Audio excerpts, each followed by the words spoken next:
Hello friends, आज हम लोग इंडियन एविडेंस एक्ट का बहुत ही इम्पोर्टेंट टॉपिक टेकअप करेंगे मित्र, जो एडमिशन और कन्फेशन के रूप में वर्णित है। एडमिशन को स्टीफन इन्फ्रो आर्टिकल 15 में डिफाइन किया गया है कि the statement may be either a denial और admission of a fact and it may be addressed to anyone. हमारे भारतीय साक्ष्य अधिनियम में जो साक्ष्य में स्वीकृति की परिभाषा दी गई है मित्र, वो इस प्रकार है। स्वीकृति की परिभाषा साक्ष्य अधिनियम में इस प्रकार है। स्वीकृति वह मौखिक, दस्तावेजी, इलेक्ट्रॉनिक रूप में अंतर्विष्ट कथन है जो किसी विवादक या सुसंगत तथ्य के बारे में कोई अनुमान इंगित करता है और जो ऐसे व्यक्तियों में से किसी एक के द्वारा किया गया है जो एतस्मिन् पश्चात वर्णित है। और इस प्रकार स्वीकृत के आवश्यक तत्व जो निकल के आए हैं मित्र, वो इस प्रकार हैं। यह कि कथन मौखिक, दस्तावेजी या इलेक्ट्रॉनिक रूप में अंतर्विष्ट हो। ऐसा कथन विवादक या सुसंगत तथ्य के निष्कर्ष को इंगित करता हो और ऐसा कथन जो धारा 18, 19, 20 में वर्णित व्यक्तियों द्वारा किया गया हो मित्र। 18 में पक्षकार, अभिकर्ता, प्रतिनिधि व हितबद्ध पक्षकार आते हैं और वह भी व्यक्ति आता है जिसका हित जो है व्युत्पन्न हुआ हो। धारा 19 में जिसकी स्थिति साबित की जानी हो, ऐसा व्यक्ति आता है मित्र। और धारा 20 में निर्णायक के रूप में कोई व्यक्ति आता है। और मित्र चौथा जो है, ऐसा कथन उक्त धाराओं में वर्णित परिस्थितियों में किया गया हो जो उपरोक्त इन 3 अवयवों के अंतर्गत अभी जो वर्णित डिस्कशन किया गया है उसके अंतर्गत जो है प्राविधानित हो। मित्र सेक्शन 58 एविडेंस एक्ट कहता है कि the fact admitted need not be proved. दोनों पक्षकारों के द्वारा जो 2 ऐसे पक्षकार हैं, जो पार्टी हैं, वो किसी तथ्य को अगर एडमिट कर लेते हैं तो उन्हें प्रूव करने की आवश्यकता नहीं है। जैसे प्लेंट हो या प्लेंट के अंतर्गत कोई ऐसा एनेक्जर हो जो इस बात को पुख्ता सबूत के रूप में अपने को प्रस्तुत कर रहा हो, जिसको देखकर ऐसा लगे प्राइमा फेसाई कि इसको जो है प्रूव करने की ज़रूरत नहीं है। वर्णित केस जो है मित्र, यह केस जो है ऑनरेबल सुप्रीम कोर्ट के द्वारा निर्धारित है और बहुत ही इम्पोर्टेंट केस है। Shridhar Govind Kamrekar versus Yashwant Govind Kamrekar 2006-13 supreme court 481 के प्रकरण में निर्धारित किया गया कि किराएदारी पर उठाए गए परिसर की रॉयल्टी भागीदारी के अकाउंट में जमा की गई थी। इस बात की पुख्ता सबूत है कि उक्त प्रॉपर्टी भागीदारी से संबंधित थी। अगर कोई परिसर जो है किराए पर उठाया गया हो और 2 पार्टनर का हो परिसर और किराए की किराएदारी जो है उसकी जो है पार्टनरशिप के अकाउंट में जमा कर दी गई हो, तो ये इस बात का पुख्ता सबूत है कि उक्त प्रॉपर्टी भागीदारी से संबंधित थी और इसको दोबारा प्रूव करने की आवश्यकता नहीं है। अब हम लोग मित्र डिस्कस करेंगे कन्फेशन। एक बहुत ही important aspect Indian evidence act का है, जिसमें टर्निंग पॉइंट ऐसे सिद्धांतों का, कानूनी सिद्धांतों का प्रतिपादन किया गया है जहां से कन्फेशन को नया मोड़ मिला। और इस संबंध में मित्र हम ये डिस्कशन करेंगे कि संस्वीकृति एविडेंस एक्ट में कहीं भी परिभाषित नहीं है। धारा 24 जो है एविडेंस एक्ट की संस्वीकृति कन्फेशन के बारे में प्राविधान प्रस्तुत करती है कि उत्प्रेरणा, वचन और धमकी, इंडूसमेंट, थ्रीट और प्रॉमिस से प्राप्त की गई कोई भी संस्वीकृति वॉलंटरली संस्वीकृति नहीं मानी जाएगी। इंड्यूसमेंट, थ्रेट और प्रॉमिस, उत्प्रेरणा, वचन और धमकी, तो ये तो कोई बात नहीं हुई। इस तरह प्राप्त की गई संस्वीकृति, आखिर संस्वीकृति है क्या चीज़, ये इंडियन एविडेंस एक्ट इस पर साइलेंट है। उस पर जो है सर स्टीफन की परिभाषा जो 1884 में दी गई थी, 1884 से लेकर 1939 तक न्यायालयों ने प्रयोग किया। प्रिवी काउंसिल का ज़माना था उस समय। न्यायालयों ने इसको तमाम केसेस में यूज किया और सर स्टीफन की जो डेफिनीशन है कन्फेशन की, वो इस प्रकार है मित्र। लॉ ऑफ एविडेंस में उन्होंने लिखा है कि a confession is an admission made at any time by a person charge with crime stating और suggesting the inference that he committed the crime, जो कि इन्फरेंस ड्रा करती हो कि उन्होंने अपराध किया है। यही एक इसका रेशियो है मित्र। ये रेशियो जो है पाकला नारायण स्वामी में जब ये मामला जो है 1939 में प्रिवी काउंसिल के सामने आया, तो प्रिवी काउंसिल ने इस केस को इस प्रकार भी निर्धारित किया और इसमें जो है एक कानून को टर्निंग पॉइंट देके एक नया प्रिंसिपल ऑफ लॉ को जन्म दिया। मित्रों, इस केस में सर स्टीफन की जो डिफिनीशन स्वीकार की गई थी, इससे पूर्व उसको प्रिवी काउंसिल ने अस्वीकार कर दिया और इसको suggesting the inference that the committed the crime, कुछ कठिनाई और संशय को जो जन्म देता है को उन्होंने कन्फेशन मानने से इनकार किया और इनको जो है सही मामले में जो है कन्फेशन के सही टर्म को वो रियलाइज नहीं करने वाला वो पॉइंट है, उसको कोर्ट ने नहीं माना। The position has now clarified by the pronouncement of the judicial committee in Pakala Narayana Swami versus royal 66 IA 66 1939, जिसे हमारे सुप्रीम कोर्ट ने 1952 में पलविंदर कौर के मैटर में स्वीकार किया है मित्र। लॉर्ड एटकिन ने परिभाषा दिया कि moreover a confession must either admit in terms of the offence और at any rate substantially all the facts which constitute the offence. Lord Atkin यहीं नहीं रुके और स्टीफन की परिभाषा में उन्होंने लैकुना निकालते हुए ड्रा किया कि ये लर्नेड ऑथर की जो डेफिनीशन है वो जो है एडमिशन को ज़्यादा तवज्जो देती है in comparison to rather than confession को। तो लॉर्ड एटकिन की ये परिभाषा पाकला नारायण स्वामी के केस में स्वीकार की गई और आज तक एक अथॉरिटी बनी हुई है पाकला नारायण स्वामी के केस में। पाकला नारायण स्वामी का जो केस था मित्रों, उसकी कहानी इस प्रकार है कि के नाकारजू एक व्यक्ति था जो अपनी लड़की की शादी पाकला नारायण स्वामी से किया था और पाकला नारायण स्वामी बहरामपुर में रहता था। बहरामपुर में ही के नाकारजू जो था वहीं वो नौकरी करता था। नौकरी के दौरान ज़रूरत आ पड़ी होगी, उसकी लड़की ने उससे उस ज़माने में 3000 रुपये 18% ब्याज पर उधार लिए।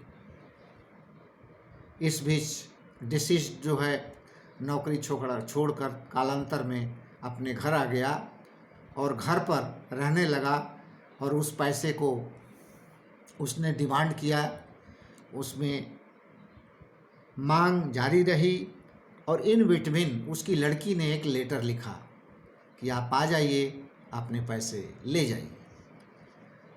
इस बात को के नाकारजू ने अपनी पत्नी को बताया कि लड़की ने चिट्ठी लिखा है और उसने कहा है कि आकर के अपने पैसे ले जाओ, अतः मैं उसके पास जा रहा हूँ और उससे पैसे ले आना है। जब के नाकारजू वहाँ पहुँचा तो मित्र क्या हुआ, उसकी लाश जो है एक ट्रंक में बंद की हुई ट्रेन की बोगी में मिली और एविडेंस इस बात का आया कि वह ट्रंक लड़की ने कुछ दिन पहले खरीदी थी। सर्कमस्टांसेस की जो लिंक है, चेन है, वो बिल्डअप हुई और इस प्रकार कल्प्रिट पाकला नारायण स्वामी अरेस्ट किया गया और ट्रायल हुआ। लोअर कोर्ट ने उसको कैपिटल पनिशमेंट मृत्युदंड से दंडित किया। पाकला नारायण स्वामी मैटर को तत्कालीन प्रिवी काउंसिल के समक्ष ले गया अपील में जब मैटर गया तो उस अपील में 2 प्रकार के तथ्य जो है विचारित होने थे। एक तो क्या वह पत्र इटसेल्फ कन्फेशनल स्टेटमेंट ड्रा करता है, क्या उसका कहा हुआ कथन डाइन डिक्लेरेशन के श्रेणी में आता है। इन दोनों को लोअर कोर्ट ने पुख्ता सबूत मानते हुए उसको दंडित किया था।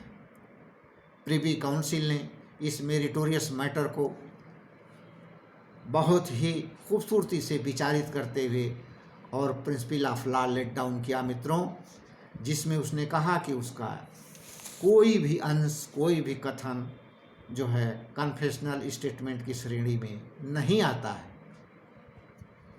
और डाइन डिक्लेरेशन को करेक्ट मानते हुए, उचित मानते हुए, सही मानते हुए उसने लोअर कोर्ट के पेनलाइज किए हुए पनिशमेंट को अपहेल्ड किया और पाकला नारायण स्वामी को दंडित किया गया। मित्र, डिफिनीशन जो कन्फेशन की उभर के आई वो आज भी आपके सामने मौजूद है और लॉर्ड एटकिन का प्रिंसिपल ऑफ लॉ जो डिटरमिन किया हुआ है आज एक अथॉरिटी है और कन्फेशनल स्टेटमेंट को एक आयाम देता है। मित्रों, ये बहुत ही खूबसूरत मैटर निर्धारित किया गया था हमारे प्रिवी काउंसिल के द्वारा। आज भी प्रिवी काउंसिल के मैटर जो सुप्रीम कोर्ट द्वारा अल्टर नहीं किए गए हैं अपने आप में अथॉरिटी हैं मित्र, और उनकी एक वैल्यू है, उनकी एक शाख है, उनकी एक अपने आप में जान है। मित्र, इस मैटर में जो डिफिनीशन दी गई थी पलविंदर कौर में 1952 में हमारे सुप्रीम कोर्ट ने स्पष्टता इसको मान लिया है। हिंदी में ये डिफिनीशन इस प्रकार आती है, संस्कृति एक ऐसा कथन है जिसके द्वारा कोई अभियुक्त व्यक्ति या तो यह स्पष्टता स्वीकार करे कि उसने आरोपित अपराध किया है अथवा कम से कम उन सभी आवश्यक तथ्यों को स्वीकार करे जिससे वह अपराध घटित होता है। पलविंदर कौर में 1952 में ऑनरेबल सुप्रीम कोर्ट ने इस प्रिंसिपल ऑफ लॉ को तवज्जो देते हुए पेनलाइज किया कल्प्रिट को। भारतीय साक्ष्य अधिनियम में जो 24 कन्फेशनल डिफिनीशन है उसमें जो है इंड्यूसमेंट, थ्रेट और प्रॉमिस की बात की गई है मित्र। उत्प्रेरणा, धमकी और वचन जो कि एक प्राधिकारवान व्यक्ति के द्वारा दी गई हो। प्राधिकारवान व्यक्ति इन द सेंस अथॉरिटेटिव, जो कि डोमिनेट करने की पोजीशन में हो किसी को, और वो प्राधिकारवान हो। ये कानून ने कहा है कि प्राधिकार एक अथॉरिटी हो अपने आप में, और वो ऐसा थ्रेट और प्रॉमिस दे या तो कोई भौतिक लाभ उठा सकेगा या किसी भौतिक बुराई से अपने आप को बचा सकेगा। ये कन्फेशनल स्टेटमेंट के बारे में 3 दशाओं में कोई भी संस्वीकर्ता के विरुद्ध साबित नहीं की जा सकती है। यानी वो कन्फेशन नहीं है जो ये 3 कंडीशन बताई गई है। फर्स्ट, यदि वह बताई गई रीत से इंड्यूसमेंट, थ्रेट और प्रॉमिस से गैदर की गई है, कलेक्ट की गई है, ली गई है, अथवा सेकंड पार्ट 25 कोई भी संस्वीकृति किसी पुलिस अधिकारी को की गई है। कोई कल्प्रिट जो है पुलिस अधिकारी को कन्फेस करे। नंबर 3 26 ये धारा कॉन्स्टिट्यूशन की प्राविधान करती है कि इसके तहत पुलिस अधिकारी की अभिरक्षा में वो कल्प्रिट हो और कन्फेशन किया हो। ये 3 वर्णित तथ्य अगर हैं तो कन्फेशनल स्टेटमेंट वैलिड नहीं है, अन्यथा वैलिड। फिर एक बार रिपीट कर लें। 24 में इंड्यूसमेंट, थ्रेट और प्रॉमिस नहीं होना चाहिए। 25 में कोई कन्फेशनल स्टेटमेंट पुलिस अधिकारी के सामने नहीं होना चाहिए। 26 में ऐसा कन्फेशन करने वाला कोई भी व्यक्ति पुलिस अभिरक्षा में नहीं होना चाहिए। अब नवयत धारा 27 की है मित्र। धारा 27 ये धारा प्राविधान प्रस्तुत करती है कि जितनी रिकवरी है उसके आनुपातिक ग्राह्य होगी। स्टेटमेंट जो भी कन्फेशन है, जितनी रिकवरी है उतना वो कन्फेशनल स्टेटमेंट वैलिड है। उदाहरण के लिए मित्र, कोई अपराधी ये कहता है कि मैंने फलां आदमी की हत्या कर दी है और वो हथियार जो है एक भूसा की कोठरी में मैंने भूसा में छिपा के रखा है, आप चलेंगे तो मैं बरामद करवा सकता हूँ। इसका पार्ट जरा ध्यान से समझिए। मैंने उस व्यक्ति की हत्या कर दी है, मैंने उस व्यक्ति को जान से मार दिया है, इतना इनवैलिड है मित्र। और उस हथियार को छिपा के मैंने भूसा की कोठरी में रखा है, चलेंगे तो बरामद करवा देंगे, इतना पोर्शन वैलिड है। मेरी बात आपको समझ में आ गई होगी। अभिरक्षा के दौरान किसी पुलिस अधिकारी को दी गई जानकारी का वह भाग साबित किया जा सकेगा जिसके आधार पर किसी वस्तु की बरामदगी हुई है। तो मित्र 25-26 इस बात का अपवाद है और ये धारा जो है बहुत अपने आप में अहम है। सेक्शन 167 सीआरपीसी के दौरान, सीआरपीसी के प्राविधान के अंतर्गत जब पुलिस कस्टडी रिमांड लिया जाता है मित्र, तो पुलिस कस्टडी रिमांड जो है यही धारा 27 की वैलिड सिचुएशंस में ही लिया जाता है। और इसी सिचुएशंस, इसी प्राविधान के अंतर्गत जो है, जो वस्तु रिकवर्ड है, जितनी रिकवरी है उतनी कन्फेशनल स्टेटमेंट वैलिड है, बाकी वैलिड नहीं है। इसके लीडिंग केस है मित्र पुलीकुरी कोटैया, देवमन उपाध्याय, और एक लेटेस्ट मैटर है मित्र Asad Mohammad versus state of UP 2018। ये लैंडमार्क केस है मित्र, इनको आप देख लीजिएगा। ये बहुत ही अच्छे केस हैं जो कि सेक्शन 27 को अपने आप में पुख्ता प्रस्तुत करते हैं। एक्स्ट्रा जुडिशियल कन्फेशन में, एक्स्ट्रा जुडिशियल कन्फेशन का मतलब 2 कन्फेशन होती है। एक तो मजिस्ट्रेट की साक्षात उपस्थिति में कन्फेशन रिकॉर्ड की जाती है और दूसरा अन्यत्र कहीं भी किसी व्यक्ति के समक्ष पुलिस के अतिरिक्त कहीं भी कन्फेशन किया गया हो। अगर वॉलंटरली की गई है मित्र, अगर न्यायकेतर भी संस्वीकृति है, एक्स्ट्रा जुडिशियल कन्फेशन है बट वॉलंटरी और ट्रस्टवर्दी है, तो वो कन्फेशन भी वैलिड है, अपने आप में उसका वजूद है। एक बहुत ही इम्पॉर्टेंट मैटर आपके सामने, Ratan Gonda versus state of Bihar, AIR 1959 supreme court. तो मित्र ये एक्स्ट्रा जुडिशियल कन्फेशन में थोड़ा सा प्रूडेंस, लॉ प्रूडेंस अप्लाई करते हुए कोर्ट ने कहा है मित्र इस लैंडमार्क डिसीजन में कि court require some material corroboration. Law of prudence जो है वार्न करता है कि ऐसे अगर मैटर में जो कि एक्स्ट्रा जुडिशियल कन्फेशन है तो इनके साथ थोड़ा सा कोरोबेशन का ध्यान लिखा जाना चाहिए। रिटरेक्टेड कन्फेशन, वापस ले ली हुई संस्वीकृति मित्र, अगर एक बार उन्होंने वैलिड कन्फेस किया है किसी मैटर को और जस्ट थोड़ी देर बाद जो है या थोड़ी जस्ट आफ्टर कालांतर में उसने कन्फेशन को विड्रा कर लिया है या रिट्रैक्ट कर लिया है या वापस कर लिया है, तो वो भी कन्फेशन जो है अपने आप में थोड़ी संदिग्ध जरूर हो जाती है। लेकिन कोर्ट का कहना है कि अगर कन्फेशन वॉलंटरली और ट्रस्टवर्दी पूर्व में की गई है तो उसकी सैंक्टिटी, उसकी वैलिडिटी भी उतनी अभी मेंटेन होगी, इसमें कोई गुंजाइश नहीं है। 28 में, सेक्शन 28 में मित्र इंड्यूसमेंट, थ्रेट, प्रॉमिस का प्रभाव दूर हो जाने के पश्चात कोई कन्फेशन किया गया है तो कोर्ट ने प्रोविज़न ने, इंडियन एविडेंस एक्ट की धारा 28 ने उसको वायलेट करार दिया। 29 में गुप्त रखने के मुद्दे पर नशा की हालत में किसी किए गए प्रश्न के उत्तर के जवाब में अगर कोई कन्फेशनल स्टेटमेंट कोई कल्प्रिट का रिकॉर्ड हो जाता है, आ जाता है, किसी के सामने जाहिर हो जाता है, तो भी ये हमारा कानूनी प्राविधान 29 इस बात को जो है प्राविधानित करता है और वो वायलेट कन्फेशन है मित्र। सेक्शन 30 में उन दशाओं का वर्णन है मित्र जिनमें किसी अपराध में संयुक्त रूप से विचारित तमाम मुलजिम हैं और उसमें मुलजिम जो है सह-अभियुक्त जो है कह रहा है मैंने और फलां ने मिलकर अपराध कारित किया। हालांकि ये एक कन्फेशन है और अपनी तो कर रहा है, दूसरे की भी कर रहा है। यही वजह है कि कश्मीरा सिंह के मैटर में ऑनरेबल सुप्रीम कोर्ट 1952 में इस प्रकरण में सुप्रीम कोर्ट ने कहा कि यह बहुत ही कमज़ोर किस्म का साक्ष्य है, क्योंकि अपनी तो वो कन्फेशन कर ही रहा है, वो दूसरे के बारे में भी कन्फेशन कर रहा है।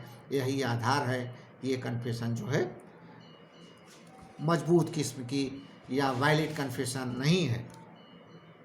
इस प्रकार मित्रों हम लोगों ने धारा 17 से लेकर के हम लोगों ने धारा 30 तक एडमिशन कन्फेशन की हम लोगों ने चर्चा की। एडमिशन और कन्फेशन के अंतर्गत हम लोगों ने तमाम मुद्दों पर जिक्र किया।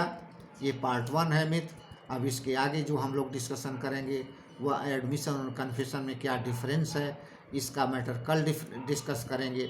और मुझे आशा है ये इम्पॉर्टेंट केस के साथ पाकला नारायण स्वामी के साथ कन्फेशन और स्टेटमेंट बहुत ही अच्छा लगा होगा मित्र। और ये बहुत ही इम्पॉर्टेंट प्रोविज़न है एग्ज़ाम पॉइंट ऑफ व्यू से। इसकी तैयारी कर लीजिएगा और यह ज़रूर एग्ज़ाम में पूछा जाएगा। मेरे कैसेट को पूरा सुने मित्र और आप सब्सक्राइब करें, लाइक करें, दोस्तों में शेयर करें। इन्हीं शब्दों के साथ मैं आपसे सावधान विदा लेता हूँ। इस बहुत थैंक।